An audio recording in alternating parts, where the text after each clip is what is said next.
हमारे मथुरा में, बहुत ध्यान से सुनिएगा, आपके गौड़िया वैष्णव संप्रदाय के एक संत हुए,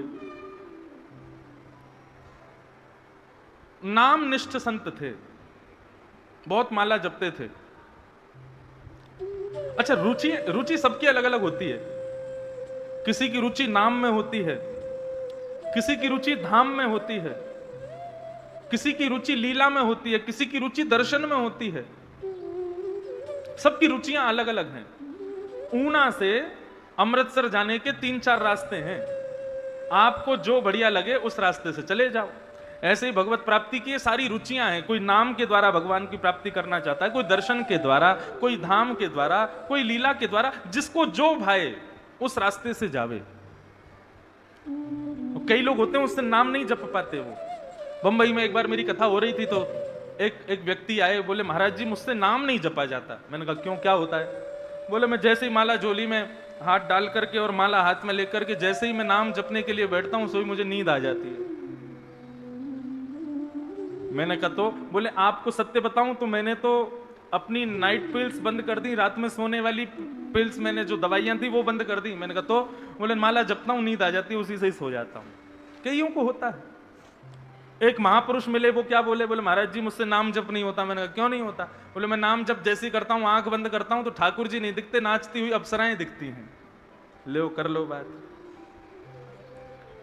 किसी किसी की नाम में इतनी निष्ठा नहीं होती, किसी की कथा में इतनी निष्ठा नहीं होती, किसी की दर्शन में इतनी निष्ठा नहीं होती।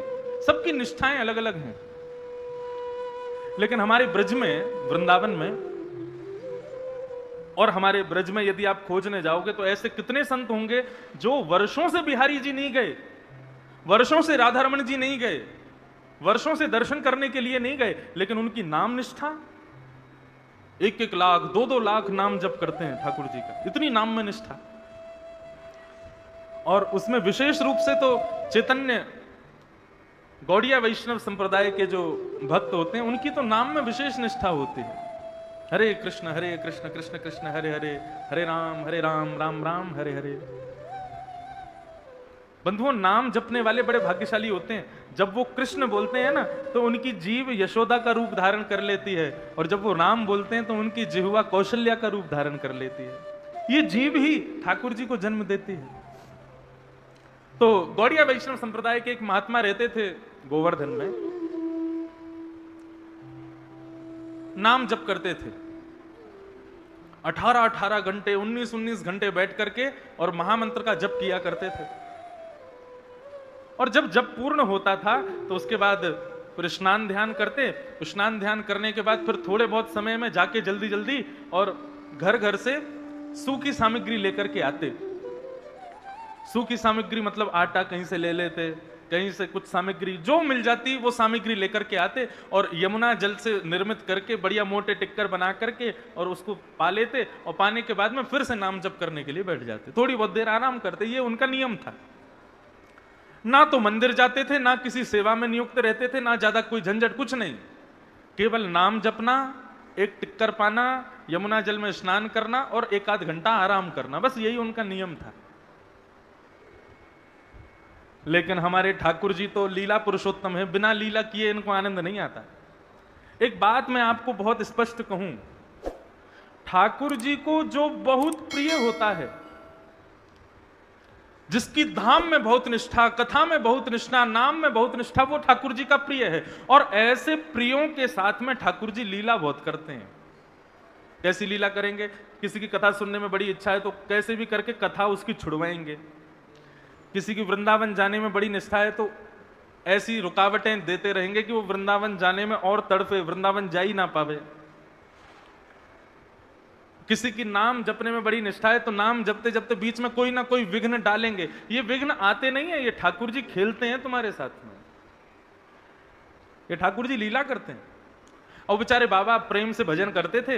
एक दिन एक मैया के यहां पर मधुकरी लेने के लिए गए, मैया ने आटे की सूखी सामग्री उनको दे दी। बाबा आए, आकर के यमुना जल से बढ़िया टिक्कर बनाया, मोटी मोटी रोटी बना करके पका करके स्वयं पा गए।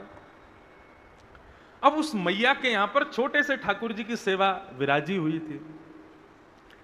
रात्रि में वो मैया जैसे ही सोई ठाकुर जी उसके स्वप्न में प्रकट हो गए और स्वप्न में प्रकट होकर के बोले मैया, बोले हाँ ठाकुर जी बोलो। बोले ये जो बाबा तुम्हारे यहाँ आम है ना रोज सूखी सामग्री लेवे के काजे, बोले हाँ मोकू वो बाबा बड़े पसंद हैं। मैया बोली तो कहाँ करूं? बोले कल वो बाबा आम है ना तो तुम मोकू उनके हाथ में दे दियो, मैं उन्हीं के यहाँ जाऊंगा और अपनी सेवा करवाऊंगा। मोकू उन बाबा के संग रहना है, अपनी सेवा करवानी है। मैया खूब रोने लगी, बोले मेरी सेवा में कोई कमी? मैंने कछु अपराध कर दियो ठाकुर जी, आप मुंह को छोड़ के जा रहे हो? बोले ना है मैया, तेने कोई अपराध ना कियो, लेकिन मोकू वो बाबा बहुत प्रिय है, मेरो बहुत नाम जपे, मैं कछु दिना लीला करवे के काजे बाकी कुटिया में जानो चाहूं। कल वो बाबा आवे तो आप मोकू उनको दे दियो। मैया बोली जैसी आपकी इच्छा ठाकुर जी। दूसरे दिन बाबा जैसे ही आए, बहुत ध्यान से सुनना, दूसरे दिन बाबा जैसे ही आए, बाबा आए आकर के बोले माते लाओ सूखी सामग्री दो, आटा दे दो थोड़ा सा। मैया आई आकर के बोली बाबा ऐसे ऐसे कल रात में मेरे ठाकुर जी सपने में आए और आकर के बोले मैया मुकू बाबा के संग जानो है तो तुम मेरे ठाकुर जी को ले जाओ, इनकी सेवा शुरू कर दो। बाबा बोले मैया हमसे सेवा करना ना आवे, हमसे श्रृंगार वगैरह ये सब हमारे बस की बात ना है, हम तो नाम जप सके, नाम जपवे में हमारी बड़ी निष्ठा है, लेकिन हमसे सेवा नहीं होगी। बाबा चले गए। ठाकुर जी फिर से सपने में आए, सपने में बोले मैया तेने मुकू बाबा को दियो नहीं। आप लोग ब्रजभाषा समझ रहे हैं ना? समझ में आ रही है ब्रजभाषा? मैया बोली लाला मैं तो दे दूंगी, लेकिन बाबा मना कर रहे हो कि मुझसे सेवा नहीं होगी, कैसे दूं? ठाकुर जी बोले अरे मुकू जबरदस्ती दे दो, बाबा की गोद में ले जाके पटक दियो, बाबा लेके जाएगा, वही के यहां सेवा करवाऊंगा अपनी। अब देखो ठाकुर जी की लीला, यहाँ मैया के यहाँ बढ़िया ठाठ से सेवा चल रही है, 8 समय भोग लग रहा है, सुबह शाम आरती हो रही है, बढ़िया सुंदर पोशाक धराई जा रही है, लेकिन ठाकुर जी की रुचि नहीं है। ठाकुर जी को वहीं कुटिया में जाना है जहाँ कोई व्यवस्था नहीं है, जहाँ पर भोग लग नहीं सकता, जहाँ पे कुछ सैन की व्यवस्था नहीं, राग की व्यवस्था नहीं, भोग आरती की व्यवस्था नहीं, उनको वहां जाना है। अभी ठाकुर जी हैं पता नहीं कहाँ रीझ जाते हैं। दूसरे दिन बाबा आए तो मैया अपने ठाकुर जी को लेकर के आई और बाबा की गोद में रख दिया। बोले मेरे लाल जी को आपके संग जानो है, अब मना मत करियो, आप इनको स्वीकार करो। मैया कितनी बार भोग लगता है इनका? बोले 8 बार भोग लगता है। और क्या क्या होता है? बोले 8 बार भोग लगता है, 6 बार आरती होती है और सब पूरी नियमावली बता दी। बाबा बोले मैं भजन कब करूंगा, पूरे दिन इनकी सेवा करूंगा तो मैं नाम कब जपूंगा अपना? मैया बोली अब कैसे भी करियो, तुम्हारी झंझट है, अब या लेके जाओ अपने संग। बाबा घर लेकर के आए, ठाकुर जी को गोद में लेकर के बोले देखो भैया एक ही बार भोग लगेगा, हमको नाम में बहुत निष्ठा है, हमको श्रृंगार और सेवा ये सब हमसे आती नहीं है, आपको एक बार भोग लगा देंगे, रूखी सूखी टिक्कर पानी हो तो पाना, नहीं तो हमको स्वप्न में आके बता देना, हम वापस मैया के यहाँ छोड़ जाएंगे। बाबा अपना भजन करने के लिए जैसे ही बैठे, ठाकुर जी को ला करके एक चौकी पर बैठा दिया, भजन करने बैठे तो ठाकुर जी प्रकट हो गए। प्रकट होके बोले बाबा तुम रूखी रोटी खवाइयो, एक ही बार खवाइयो, लेकिन मोकू अपने पास ही रखो, मैं यहां से जाऊंगा नहीं। बाबा बड़े प्रसन्न हो गए, बोले वाह देखो हमारे भजन के प्रताप से ठाकुर जी आ गए और हमारे भजन में भी कोई विघ्न नहीं आ रहा। बाबा दूसरे दिन गए, बढ़िया आटा लेकर के आए, यमुना जल मिला करके बढ़िया आटा गूंद करके बढ़िया मोटा मोटा मोटी मोटी रोटी टिक्कर बनाया। टिक्कर बना करके एक पत्तल में परोस करके ठाकुर जी के आगे रख के तुलसी पधरा करके त्वदीयं वस्तु गोविंद तुभ्यमेव समर्पयेत् ग्रहाण सुमुखो भुक्त्वा प्रसीद परमेश्वर। प्रभु हमारी कुटिया का 56 भोग तो यही है, पाओ। और भोग लगाने के बाद में बाबा ने स्वयं पाया और अपना भजन करने बैठ गए। अब जैसे ही बाबा भजन करने के लिए बैठे, ठाकुर जी फिर प्रकट हो गए। प्रकट होके बोले बाबा बोले लाल जी सब सेवा में आनंद, कोई दुखी तो नहीं, कोई कष्ट तो नहीं, हमारी तो ऐसी रूखी सूखी सेवा है। ठाकुर जी बोले नहीं हमको बहुत आनंद आ रहा है, लेकिन बाबा कल से एक काम कर दियो। बोले कहा? बोले आप आटा में और यमुना जल मिला के टिक्कर बनाए थे ठीक है, लेकिन यदि आटे में नमक डाल दोगे तो स्वाद आ जाएगा, हल्का सा नमक डाल दियो बस। बाबा बोले तो मतलब कल से हमको आटा भी लाना है और नमक भी लाना है। बोले हाँ बस इतनी सी सेवा कर दो, नेक्स्ट स्वाद आ जाएगा में टिक्कर में। बाबा बोले ठीक है।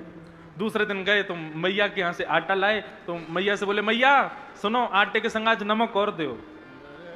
मैया मनी मन मुस्कुराने लगी, बोले है गयो काम, चटोरो पहुंच गयो कुटिया में।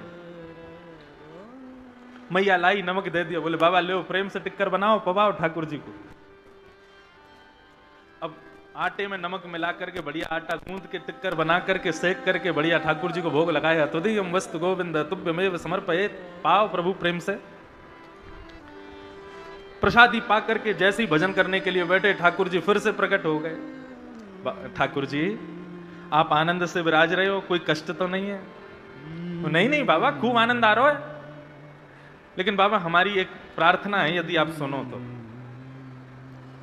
बाबा बोले कहा बात है? बोले बाबा वो सूखो टिक्कर आप हमको भोग लगाओ ना। अब नमक तो आ गया, स्वाद तो बन गया, लेकिन बिना घी के जब टिक्कर खामे तो गले में इर्ज जाए, वो गले में चिपक जाए। यदि आप नेक कृपा कर दो, कल से नेक घी लियाए करो और टिक्कर सेक के बामे नेक घी लगा दे करो। घी लगा के हमको भोग लगाओगे तो नेक निगलवे में आसानी होएगी। बाबा बोले 50 साल से भजन कर रहे हैं, केवल आटा लेकर के आते थे, अब नमक लाने लगे साथ में, अब कल से घी भी लेके आना है। ठाकुर जी बोले हमारे काजे इतना ना करोगे? बाबा बोले करेंगे, आपके लिए लेके आएंगे, घी और लाएंगे। दूसरे दिन बाबा भिक्षा लेने के लिए गए, आटा भी मिला, नमक भी मिला। फिर मैया से बोले मैया थोड़ा सा घी और दे दो। मैया बोली अभी तो देखो नमक और घी जा रहा है, कछु दिना में 56 भोग जाएंगे घर पे। घी लेकर के गए, बढ़िया टिक्कर बना के घी लगा के ठाकुर जी को भोग लगायो और पायो। पाके फिर जैसे ही भजन करने बैठे, ठाकुर जी फिर प्रकट हो गए। बाबा बोले अब क्या हो गया? बोले बाबा मैं तो यूं कह रहे हो, बढ़िया टिक्कर बनना है, नमक भी आ गया, अब तो घी भी आ गया, निगलवे में भी आसानी है रही है, लेकिन 4 दिना से टिक्कर पाके हम नेक जो है का हमारी जीव है का नेक परेशान है गई है। कल एक आलू और ले आई और वह आलू को उबाल के वहां में नमक मिर्च डाल के नेक बढ़िया चटनी बना के टिक्कर के संग आलू की चटनी दे दोगे तो आनंद आ जाएगा। बाबा ने आंख खोली, अपनी माला रखी, ठाकुर जी गोद में उठाए, लेकर के मैया के यहाँ गए और मैया की गोद में दे दी। बोले धरो इनको अपने पास। अरे हमारा भजन छूट रहा है, पहले नमक चाहिए, घी चाहिए, अब आलू चाहिए, कल को कहेंगे हमको घेवर चाहिए, फिर कहेंगे मालपुआ चाहिए, फिर कहेंगे रबड़ी चाहिए। इनका भोग लगाएंगे कि हम भजन करेंगे? बाबा ने तो ऐसी बात कही, इतने में ही श्याम सुंदर वहीं प्रकट हो गए और प्रकट होकर के बाबा को हृदय से लगा लिया। बोलो बाल कृष्ण लाल की। बंधुओं ये भोग सामग्री, ये सुंदर सजावटें, ये विविध विविध प्रकार के 56 भोग, ये सब ठाकुर जी को नहीं चाहिए। किसी एक चीज में तुम्हारी दृढ़ निष्ठा है, वही ठाकुर जी को प्रिय है। बस हम लोग घबरा जाते हैं, अब हमारा भाव पहले जैसा क्यों नहीं रह गया, अब ठाकुर जी पहले जैसी लीला क्यों नहीं। ये सब ठाकुर जी खेलते हैं तुम्हारे साथ में, परखने की कोशिश करते हैं, ये लीला करते हैं ठाकुर जी। लेकिन तुम अपना भाव सुदृढ़ रखो, किसी एक चीज में निष्ठा रखो, या तो नाम में, या फिर धाम में, या फिर लीला में, या फिर स्वरूप दर्शन में, लेकिन उस निष्ठा को बरकरार रखो, उसको भंग मत होने दो। ऊना रहो, अमृतसर रहो, जलंधर रहो, मंडी हिमाचल में, ये मनाली में रहो, कहीं रहो, तुम्हारी दृढ़ता इतनी होनी चाहिए कि तुम ऊना में बैठ करके भी नेत्र बंद करो तो तुमको पता चल जाए कि आज बिहारी जी ने कैसे कलर की पोशाक पहनी है। और ये संभव है, ये हो सकता है।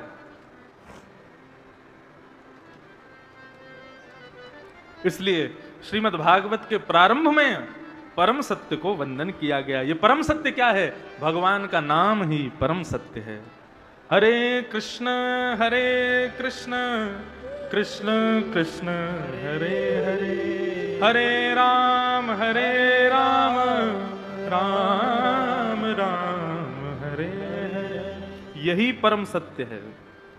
एक दिन इसी महामंत्र का सहारा यदि अनवरत बना रहे तो इसी मंत्र के सहारे से यहीं कहीं ऊना की गलियों में घूमते हुए, यहीं कहीं ऊना के खेतों में विचरण करते हुए, गैया चराते हुए श्याम सुंदर के दर्शन है जाएंगे। वृंदावन कोई एक स्थान का नाम नहीं है बंधुओं, वृंदावन एक वातावरण का नाम है। और वो वातावरण आप स्वयं प्रकट कर सकते हो अपने आसपास। वृंदावन जैसा व्यवस्थित हो जाए बस, देखना 19 तारीख को यहां वृंदावन प्रकट हो जाएगा। लगेगा ही नहीं हम ऊना में बैठे, हम कहीं बाहर हैं, ऐसे लगेगा हम वृंदावन में हैं। याद रखना, वृंदावन कोई स्थान नहीं है, वृंदावन एक वातावरण है, बस उसको प्रकट होने की देर है।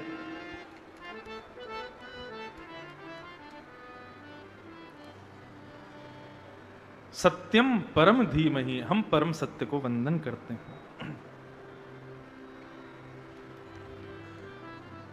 द्वितीय श्लोक में विषय, अधिकारी, संबंध, प्रयोजन, ये 4 चीजें बताई गई, बहुत ध्यान से सुनना।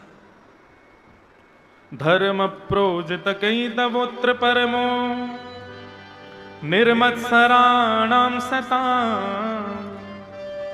वैद्यम वास्तवमत्र वस्तु शिवदम तापत्रयोन्मूलनम श्रीमद्भागवते महामुनि कृते किं वा परैरीश्वर सत्यो हृद्यवरुध्यते त्रिकृतिभिः शुश्रूषुभिस्तत्क्षणात्।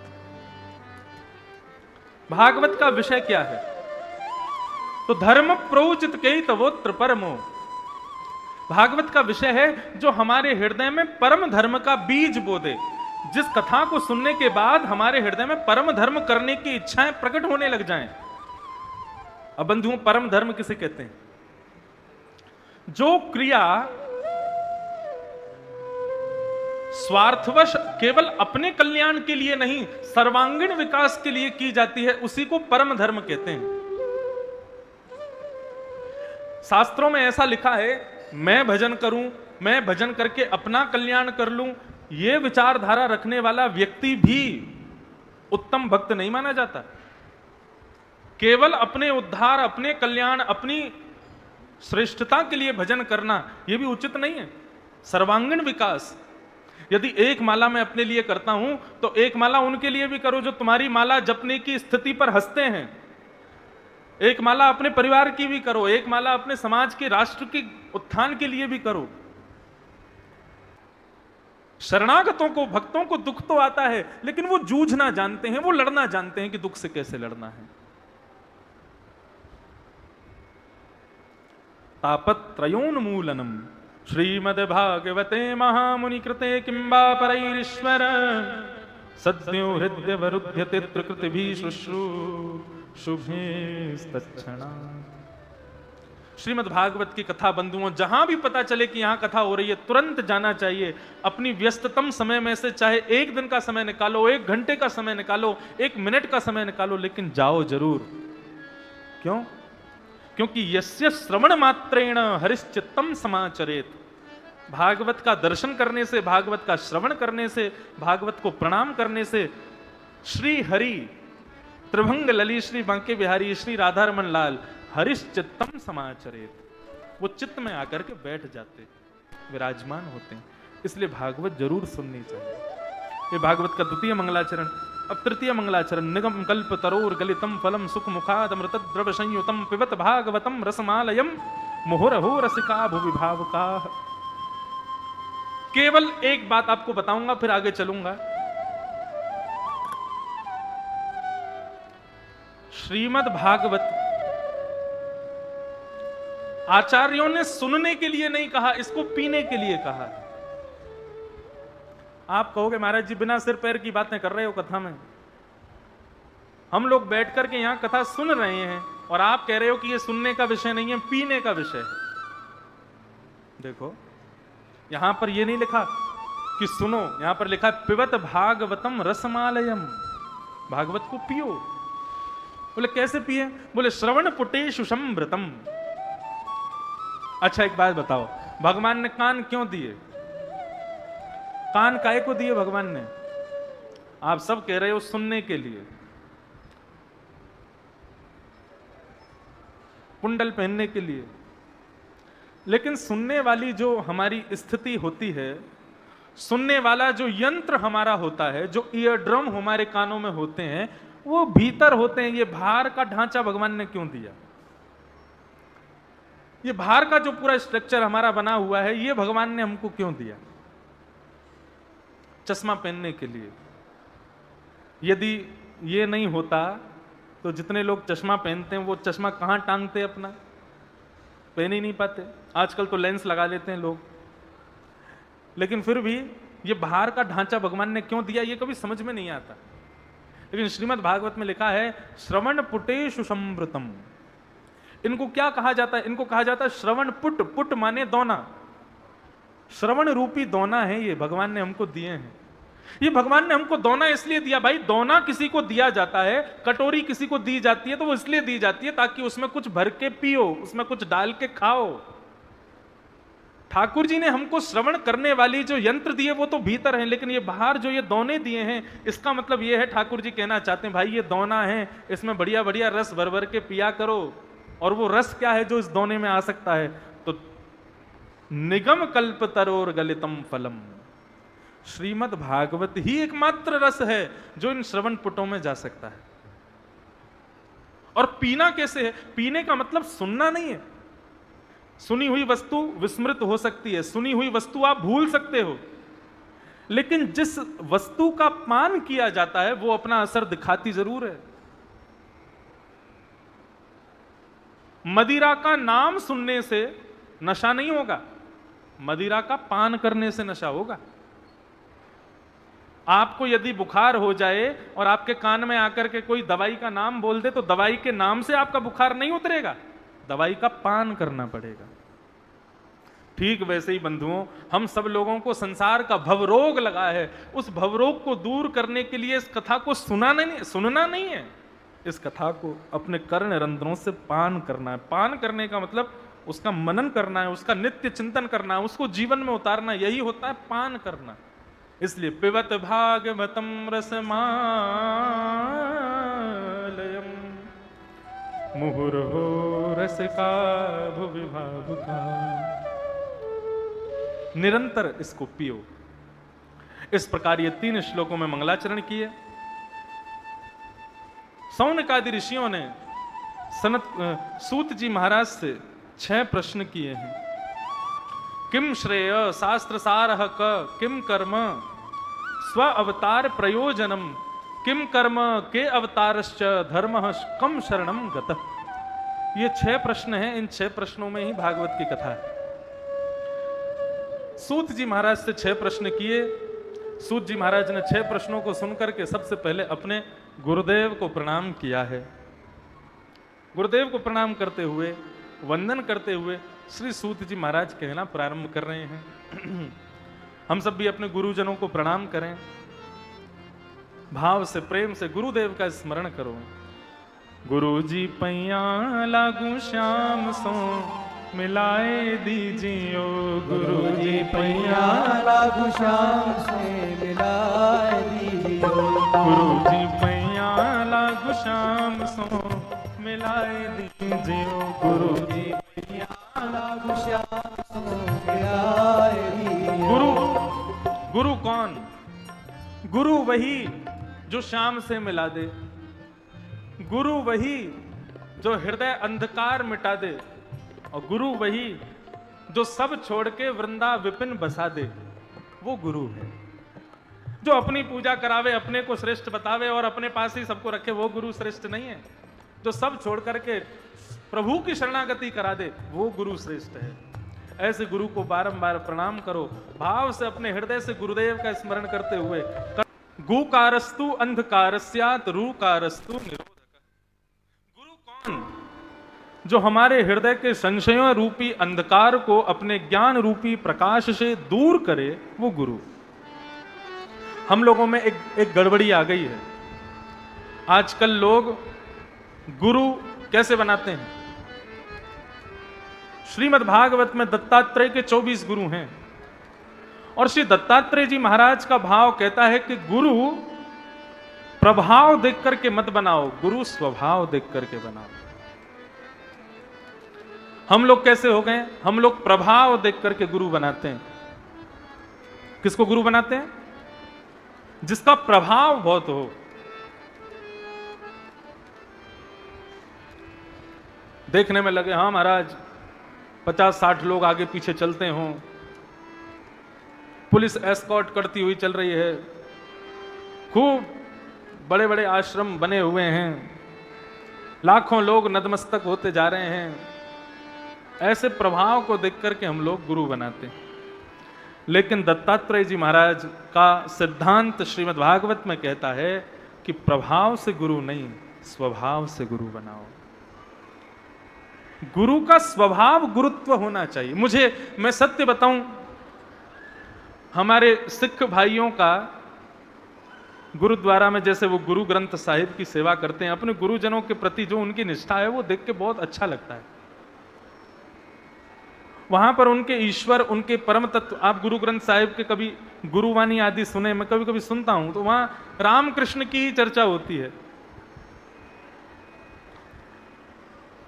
ईश्वर तो वही है, लेकिन वो मुख्य रूप से अपने गुरु को श्रेष्ठ मानते हैं। गुरु का स्वभाव निर्मल होना चाहिए, प्रभाव नहीं। पानी पियो छान के, गुरु बनाओ जान के, क्योंकि गली गली में गुरु फिरें, हमसे दीक्षा लियो, स्वर्ग जाओ चाहे नरक में, हमें बस लिफाफा दो। इसलिए गुरु बहुत सोच समझ के बनाना चाहिए। और एक बार जिसको गुरु बना लो, फिर जीवन पर्यंत उसी के बताए मार्ग को, उसी की कही गई बातों को सर्वस्व मानो। यदि आपके गुरु दीक्षा लेने के बाद फिर आपके भीतर संशय प्रकट हो रहा है, अरे हमने तो गलत गुरु बना लिया, हमने तो गुरु गलत नहीं बने, तुम चेला ही नहीं हो बढ़िया वारे। श्री सूरदास जी महाराज कहते हैं, दृढ़ इन चरणन केरो भरोसो, दृढ़ इन चरणन केरो। क्या कह रहे हैं सूरदास जी? सूरदास जी महाराज, उनके पास जन्म से नेत्र नहीं है। मैं ये बात कहने में मुझे बड़ा संकोच होता है, क्योंकि मैं सूरदास जी के बहुत पद गाता हूं। सूरदास जी के पास ये मतलबी संसार देखने वाले नेत्र नहीं थे, उनके पास ठाकुर जी दिखे वो नेत्र थे। हम जिस संसार को देखते हैं ना, ये देखने वाले नेत्र नहीं थे उनके पास में। ये मायावी संसार, ये स्वार्थी संसार, ये छल कपटी संसार, ये नहीं देख पाते थे सूरदास जी। सूरदास जी को तो ठाकुर जी, उनसे कोई कहता था, हे सूरदास जी, आप ये रोज लालटेन लेकर के कहां निकलते हो रात में? आपको दिखता तो है नहीं, तो लालटेन की जरूरत क्या है? तो सूरदास जी कहते थे, लालटेन की जरूरत मुझको नहीं है, लेकिन इस अंधेरे में सामने वाला मुझसे ना टकरा जाए, इसलिए लालटेन लेके चलता हूं। सूरदास जी का भाव बहुत सुंदर है। बोले मेरे पास तो संसार को देखने के नेत्र नहीं, मैं तो ठाकुर जी को देखता हूं, जित देखूं उत श्याममयी है, लेकिन सामने वाले को नहीं दिखता, वो कहीं मुझसे ना टकरा जाए, इसलिए लालटेन हाथ में लेकर के चलता हूं। ये लालटेन का मतलब क्या? ये प्रकाश का मतलब क्या? गुरु के द्वारा दिया गया ज्ञान, मैं उसको संग लेकर के चलता हूं, ताकि संसार के मायावी लोग मुझसे टकराए ना। किसी ने कहा कि सूरदास जी, आपके नेत्रों को इतना बल कैसे मिला कि वो ना होते हुए भी ठाकुर जी को देखते हैं? तब सूरदास जी इस पद का गान करते हैं, श्री वल्लभ नख चंद्र छटा बिन, सब जग माही अंधेरों भरोसो, दृढ़ इन चरणन केरो। मैं मेरे गुरु के चरणों के प्रति इतना दृढ़ विश्वास रखता हूं कि गुरु जो कहते हैं मैं तत्क्षण कर देता हूं, इसलिए मेरे नेत्रों को यह बल प्राप्त है कि मैं ठाकुर जी का दर्शन कर लेता हूं। गुरु के प्रति दृढ़ विश्वास होना चाहिए। गुरु जी यदि कह दें कि अभी दिल्ली चले जाओ, तो उनसे ये मत पूछो कि गुरु जी क्यों जाना है, वहां जाके करना क्या है, वहां करके हमको क्या मिलेगा, क्या नहीं। गुरु ने कह दिया कि जाओ दिल्ली, तो तुरंत गाड़ी में बैठ के चले जाओ। इतनी आज्ञा पर निष्ठा रखो गुरु के प्रति। आपको सत्य बताऊं, गुरु अपने कर्मों से, गुरु अपने क्रियाओं से हो सकता है कि अपने पद से भ्रष्ट हो जाए, लेकिन यदि तुम्हारे शिष्यत्व में ताकत है तो पदभ्रष्ट गुरु को भी तुम भगवान के शरणागत पहुंचा दोगे। बातें थोड़ी कठिन लगे, ना समझ में आवे तो बात अलग है, लेकिन गुरुजनों से सुनी गई एक कथा आपको सुनाऊं। एक गुरुजी थे, बढ़िया सुंदर आश्रम में रहते थे। बहुत सारे सन्यासी महात्मा भी उनके साथ में रहते थे, सब ने गुरुजी से दीक्षा ले रखी थी। एक दिन एक सुंदरी कन्या के ऊपर गुरुजी का मन आ गया और धीरे धीरे गुरुजी उस कन्या को अपने आश्रम में ले आए। जैसे ही आश्रम में लेकर के आए तो बाकी के सारे चेलों ने सोचा कि अरे गुरुजी तो हमारे बिगड़ गए। तो एक एक करके सब सन्यासी महात्मा जो उनके शिष्य थे, सब ने एक एक करके आश्रम छोड़ दिया, सब वहां से जाने लगे। लेकिन एक ऐसा शिष्य था उनका, वो अपने गुरुजी में कभी दोष नहीं देखता था, उसको गुरुजी में सर्वगुण दिखाई देते थे। वो छोड़ करके नहीं गया। उसको कोई जाके कहता अरे भाई ऐसी जगह पर रह के अपना अपना सर्वनाश क्यों कर रहे हो, यहां से चलो, छोड़ो इस स्थान को। वो कहता नहीं, मैंने गुरुजी का आश्रय लिया है, अब मैं उनको नहीं छोड़ सकता। हमारे नेत्रों में दोष है इसलिए हमको गलत दिख रहा है, लेकिन गुरुजी जो करें उससे वो भोगेंगे, हम अपने नेत्रों में दोष क्यों लावें। हमारी तो गुरुजी के प्रति गुरु भाव ही रहेगा। और बल्कि उसकी निष्ठा ऐसी थी कि वो गुरुजी की सेवा तो करता ही था, लेकिन गुरुजी जिस कन्या को लेके आए उसकी और ज्यादा सेवा करता था। बोले कि हमारी गुरुजी की प्रियसी है तो हमारे लिए और प्रियसी है। एक दिन भगवान को गुस्सा आया, भगवान बोले ये महात्मा बहुत बेकार है और इसने जो है बिल्कुल सन्यास धर्म का सर्वनाश कर दिया, एक पूरे आश्रम को इसने बर्बाद कर दिया, एक कन्या के चक्कर में सबको यहां से निकाल दिया। अब एक बेचारा गुरुनिष्ठ इसके पास रह गया है, इसकी बेचारी की देखो कितनी निष्ठा अपने गुरु में, इतना सब कुछ हो गया फिर भी गुरुजी में कोई दोष बुद्धि नहीं है। इसके शिष्यत्व पर मैं बहुत प्रसन्न हूं, तो इसको लेने जाऊंगा मैं। लक्ष्मी जी बोली कहां जा रहे हो? बोले मैं इसके शिष्यत्व पर बहुत प्रसन्न हूं, इसका गुरु तो बिल्कुल बेकार आदमी है, लेकिन इसका शिष्यत्व तो देखो, अपने गुरु के प्रति कितना भाव रखा है इसने, मैं इसको लेने जा रहा हूं। भगवान गरुड़ जी पर बैठ करके आश्रम के मध्य चौक में आकर के विराजमान हुए। खटिया डाल करके वो शिष्य सोया हुआ था। जैसे ही उसको थोड़ा प्रकाश का अनुभव हुआ, आंख खोल करके देखा तो सामने गरुड़ पर शंख चक्र गदा पद्मधारी श्रीमन नारायण उसके शिष्यत्व पर प्रसन्न होकर के आ गए हैं। जैसे ही उसने देखा इतना तेज प्रकट हो रहा है, इतने चमक रहे हैं, इतनी बढ़िया सुगंधी आ रही है, उसने कहा हे नाथ आप कौन? बोले मैं नारायण हूं, तुमको वैकुंठ ले जाने आया हूं। उसने कहा मैंने ऐसा क्या कर दिया जो आप मुझे वैकुंठ ले जाने आए हो? बोले तुम्हारे गुरु बिल्कुल भी गुरु बनने लायक नहीं है, लेकिन तुम्हारी जो निष्ठा है उनके प्रति, तुम्हारा जो शिष्यत्व है, तुम्हारी जो सेवा है, उससे हम बहुत प्रसन्न हैं, इसलिए हम तुमको लेने आए। बहुत खुश हो गया बेचारा। बोले आप मुझे ले जाने आए हैं, एक बार गुरुजी को प्रणाम कराऊं मैं? भगवान बोले हम तुझ पे लुट गए हैं, बता अब भी तू गुरुजी को प्रणाम करने जाएगा? बोले हाँ, अब जा रहा हूं तो एक बार गुरुजी को प्रणाम तो कर जाऊं। भगवान बोले जाओ करो, प्रणाम करो। अब गुरुजी सो रहे थे, गुरुजी का जाके उसने कमरा खटखटाया, गुरुजी उठे। गुरुजी बोले बेटा चेलाराम क्या बात है, इतनी रात को क्यों उठाया? बोले गुरुजी अरे देखो हमारे आश्रम में कौन आया। गुरुजी बोले कौन आया? बोले देखो बाहर गरुड़ जी पर नारायण बैठे हैं, मुझको ले जाने आए हैं, कह रहे हैं कि मेरी सेवा से मेरे शिष्यत्व से प्रसन्न होकर मुझको ले जाने आए हैं। गुरुजी ने बाहर झांक के देखा, गुरुजी बोले मुझे कोई नारायण नहीं दिखाई दे रहे, मुझे कोई गरुड़ दिखाई नहीं दे रहा। शिष्य बोला अरे गुरुजी गौर से देखो वो सामने खड़े हैं, बिल्कुल देखो कैसा सुंदर उनका मुखमंडल, कितना प्यारा गरुड़। गुरुजी बोले चेलाराम मुझे दिखाई नहीं दे रहे, तू जाके भगवान से कह पहले मुझे दर्शन दें फिर तुझे लेके जाएं। दौड़ करके गया, बोले प्रभु मैं चलने को तैयार हूं, लेकिन उससे पहले एक काम कर दो मेरा। भगवान बोले क्या करना है? बोले हमारे गुरुजी को दर्शन करा दो। भगवान बोले तेरे गुरुजी की इतनी तपस्या नहीं कि वो हमारा दर्शन करे, हम तुमको लेने आए हैं, तुम्हारे शिष्यत्व से प्रसन्न, तुम चलो यहां से, गुरु को दर्शन नहीं देंगे। चेलाराम बोले तो फिर मैंने तो बुलाया नहीं आपको, आप कष्ट करके क्यों आए हो? यदि मेरे गुरुजी को दर्शन नहीं दोगे तो फिर मैं भी आपके साथ नहीं जाऊंगा, या तो मेरे गुरुजी को दर्शन दो या फिर यहां से चले जाओ। भगवान बोले वाह भैया तेरी निष्ठा, ऐसे कामी, ऐसे लोभी, ऐसे कपटी गुरु को तेरे शिष्यत्व की वजह से दर्शन हो जाएगा। भगवान तुरंत प्रकट हो गए, उसके गुरुदेव को दर्शन हो गए। गुरुजी ने दर्शन किया, दूर से प्रणाम किया, दंडवत किया, जय हो नाथ आपके दर्शन हो गए, आनंद हो गया। चेला बड़ा खुश हो गया, बोले गुरुजी दर्शन हो गए? बोले हाँ बेटा हो गए। बोले गुरुजी अब आज्ञा दो मैं जाऊं ठाकुर जी के साथ। गुरुजी बोले चेला अकेला चला जाएगा, गुरु को साथ लेके नहीं जाएगा, बिना गुरु के वैकुंठ में रहेगा। चेला बोला गुरुजी आप निराश मत हो, आप आज्ञा करो, आपको यदि चलना है तो मैं भी ठाकुर जी से जाके कहता हूं, बेटा ले चलना, मुझे भी ले चल। गया, भगवान मैं चलने को तैयार हूं लेकिन थोड़ी सी जगह करनी पड़ेगी। बोले क्यों? मेरे गुरुजी भी चलेंगे साथ में। भगवान बोले देख अब बहुत ज्यादा हो रहा है, तेरे कहने से दर्शन दे दिया हमने, लेकिन हम लेके उसको नहीं जाएंगे, उसके बिल्कुल भी वैकुंठ जाने वाला उसका कोई कर्म नहीं है, उसको नहीं लेके जाएंगे हम।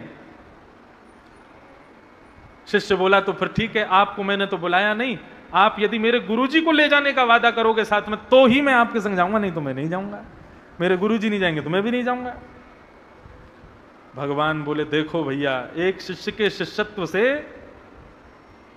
अयोग्य गुरु भी वैकुंठ को जाएगा। भगवान खिसक के आगे बैठ के बोले आओ तुम भी बैठो और अपने गुरु को भी बैठाओ। दौड़ करके गया, बोले गुरुजी भगवान राजी हो गए, चलो वैकुंठ चलो हमारे साथ। गुरुजी जैसे ही आने लगे तो कमरे में बैठी वो कन्या रोने लगी, बोले मैं अकेली कहां रहूंगी, मुझे भी ले चलो। उसने रोना शुरू किया तो गुरुजी ने चेला से कहा, बोले चेला थोड़ी सी जगह और करवा दो, इसको भी ले चलेंगे। चेला दौड़ करके भगवान के पास गया, बोले थोड़ा और आगे खिसको। बोले क्यों? बोले गुरुजी भी चलेंगे और गुरुमां भी चलेगी हमारी। भगवान बोले उसको तो बिल्कुल नहीं लेके जाऊंगा, एक व्यक्ति का सन्यास धर्म नष्ट कर दिया, पूरे आश्रम को बर्बाद कर दिया, ऐसी कन्या को हम वैकुंठ लेके जाएंगे? शिष्य बोला वो नहीं जाएगी तो गुरुजी नहीं जाएंगे, गुरुजी नहीं जाएंगे तो मैं नहीं जाऊंगा। आपको यदि लेके जाना है तो हम तीनों को लेके चलो। अंत तो गत्वा भगवान सबसे आगे बैठे, भगवान के पीछे चेला बैठा, चेला के पीछे गुरुजी और गुरुजी के पीछे वो कन्या। एक शिष्य का शिष्यत्व अपने पदभ्रष्ट गुरु को लेकर के वैकुंठ चला गया। गुरु में गुरुत्व कैसा होना चाहिए ये गुरु की चिंता है, ये गुरु की टेंशन है, वो सीखे ना सीखे उसकी बात है, लेकिन आप अपना शिष्यत्व अच्छा रखो। माता पिता कैसे भी हों लेकिन हैं तो हमारे ना, पुत्र हमारा कैसा भी क्यों ना हो लेकिन माता पिता कहते तो है ना, है तो हमारा ही। ऐसे ही शिष्य कैसा भी क्यों ना हो गुरु को कभी नहीं छोड़ना चाहिए, और गुरु कैसे भी क्यों ना हो तुमको भी कभी उनका त्याग नहीं करना चाहिए। गुरु किसी शरीर को नहीं कहते, गुरु किसी स्वरूप को नहीं कहते, गुरु एक शब्द का नाम है। शरीर गुरु नहीं है, गुरु की वाणी हमारी गुरु है, गुरु के वाक्य हमारे गुरु हैं, गुरु का ज्ञान हमारा गुरु है, उसको गुरु माने, ये गुरुत्व। इस प्रकार सूत जी महाराज ने अपने गुरुदेव को वंदन किया, और वंदन करने के बाद में सौनकादि ऋषियों के प्रश्नों के उत्तर पर उन्होंने प्रवचन करना प्रारंभ किया। अब कथा को थोड़ा सा हम आगे ले चलें, बहुत पीछे चल रहे हैं हम, धीरे धीरे कथा कर रहे हैं। 24 अवतारों का वर्णन किया, सबका वर्णन करते हुए श्रीमद् भागवत की रचना कैसे हुई ये कथा बताई। वेदव्यास जी महाराज ने पहले एक वेद था ओम, वेदः प्रणव एवाग्रे, पहले केवल एक ही वेद था, कौन सा? ओम, बस। ये स्वर, ये ध्वनि, ये वातावरण, इसी का नाम प्रणव है, यही वेद था हमारा। लेकिन सतयुग त्रेता द्वापर जैसे जैसे युग व्यतिक्रम होता है, लोगों की बुद्धि सूक्ष्म होती चली जाती है, अकेले ओम से उनको कुछ समझ में आने वाला नहीं है, तो एक वेदम चतुर्विधम, एक वेद को 4 वेदों में परिणत कर दिया, ऋग्वेद, यजुर्वेद, सामवेद, अथर्ववेद। तब भी वेदव्यास जी को शांति नहीं हुई, तब उन्होंने 18 उपपुराण और 17 महापुराण, महाभारत ग्रंथ आदि इन सबको लिख दिया। लेकिन तब भी मन अशांत था। तब नारद जी महाराज ने आकर के उनको ज्ञान उपदेश किया और कहा कि भवतानुदित प्रायम यशो भगवतो मलम ये नैवासौ न तुष्येत मन्ये तद्दर्शनम खिलम। हे वेदव्यास जी, आपने जितने भी ग्रंथ लिखे हैं वहां पर चतुर्वेद पुरुषार्थ कैसे मिले बस यही बताया। सब जगह आपने यही बताया, काम, क्रोध, धर्म, अर्थ, काम, मोक्ष, इनकी प्राप्ति कैसे हो। लेकिन जिसको धर्म नहीं चाहिए, अर्थ नहीं चाहिए, काम नहीं चाहिए, मोक्ष नहीं चाहिए, जिसको केवल और केवल श्री कृष्ण का प्रेम चाहिए, ऐसे के लिए आपने क्या लिखा? कुछ भी नहीं। इसलिए भगवान का निर्मल यश लिखो, जिससे कि मानव भगवान से प्रेम कर सके, ऐसा कोई प्रेम ग्रंथ लिखो। कैसे लिखूं? तब वेद व्यास जी को उन्होंने कहा कि समाधि लगाओ और समाधि लगा करके ठाकुर जी से प्रार्थना करो, उनके प्रेम स्वरूप का चिंतन करो, तुम्हारे हृदय में ये प्रेम पंथ तैयार हो जाएगा। जब श्री वेद व्यास जी महाराज ने प्रेम स्वरूप श्री कृष्ण का स्मरण किया और समाधि लगा करके जब लिखना प्रारंभ किया, तब श्रीमद् भागवत संहिता तैयार हुई। बोलो श्रीमद् भागवत महापुराण की। श्रीमद् भागवत का उद्गम प्रेम से हुआ है,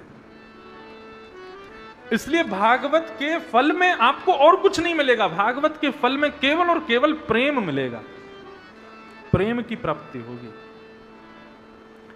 श्रीमद् भागवत की रचना की, रचना के बाद वेद व्यास जी मन में विचार करने लगे घर घर में जन जन में कैसे पहुंचाऊं। तब उन्होंने अपने पुत्र श्री सुखदेव को, जो कि निर्गुण निराकार ब्रह्म की उपासना हिमालय पर कर रहे थे, उनको बुलवा करके संपूर्ण भागवत का ज्ञान प्रदान किया। और श्री सुखदेव जी महाराज ने यही भागवत का ज्ञान परीक्षित जी को प्रदान किया। सौनकादि ऋषियों ने सूत जी से प्रश्न किया, परीक्षित कौन है, हमें इसके बारे में बताओ। और यहां से महाभारत का प्रसंग प्रारंभ होता है। आप लोग बहुत ध्यान से अभी बैठिए, देखो कथा 2 बजे शुरू हुई है, इसलिए पूर्ण 5 बजे ही होगी, इसलिए सावधानी से बैठ के 5 बजे तक कथा श्रवण करो। अब यहां से हम महाभारत का प्रसंग और कुछ स्तुतियों का स्तवन करेंगे, बहुत ध्यान से सुनिएगा।